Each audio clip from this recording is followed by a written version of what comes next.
धनंजय देशमुखांनी अशोक मोहितेंची भेट घेतलेली आहे। सह्याद्री हॉस्पिटलमध्ये अशोक मोहितेंवर सध्या उपचार सुरू आहेत। कराडच्या बातम्या पाहिल्यानंच मोहितेंना मारहाण झालेली होती। सर त्याशी नेमकं काय झालं होतं? मी तिथं बसलेलो होतो। आमचे मामा एक्सपायर झाले, ते माती करून थोड्या वेळ मी दुपारच्या वेळेत बसलेलो होतो। तर मोबाईलवर बातम्या पाहत असताना ते दोन आरोपी आले आणि मला म्हणले की तू बातम्या का पाहतोस वाल्मिकांच्या आणि मुंडे साहेबाच्या। मी म्हणलं पाहत नाही बाबा, मी बंद करतो। आणि म्हणले ह्याला मात चाललाय मराठीने लिहिलंय, मात चाललाय म्हणले मराठीने, ह्याचा संतोष देशमुख करावा लागतो म्हणले। यापूर्वी तुमचं त्यांचं काही भांडणं काही झालं का? दुश्मनी काही पहिलं नाही माझं भांडण त्यांचं माझं काय नव्हतं, भांडण फिरणं काय नव्हतं माझं त्याचं। त्याच्यामुळे पाहिजे की एक मुलगा तो आलोपी आहे, एकदम लहान आहे तो।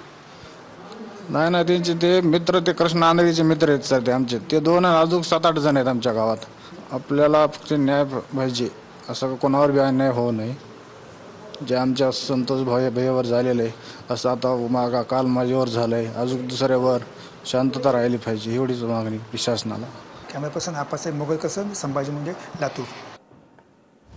तर धनंजय देशमुखांनी अशोक मोहितेंची भेट घेतली आहे। सह्याद्री हॉस्पिटलमध्ये अशोक मोहितेंवर सध्या उपचार सुरू आहेत आणि तिथे जाऊन त्यांनी भेट घेतली आहे। कराडच्या बातम्या पाहिल्यानं मोहितेंना मारहाण झालेली होती आणि त्यानंतर या आरोपींवर आता कठोर कारवाई व्हावी अशी मागणी मोहितेंनी केलेली आहे। मोहितेंची भेट घेण्यासाठी धनंजय देशमुख हे रुग्णालयात दाखल झालेले होते।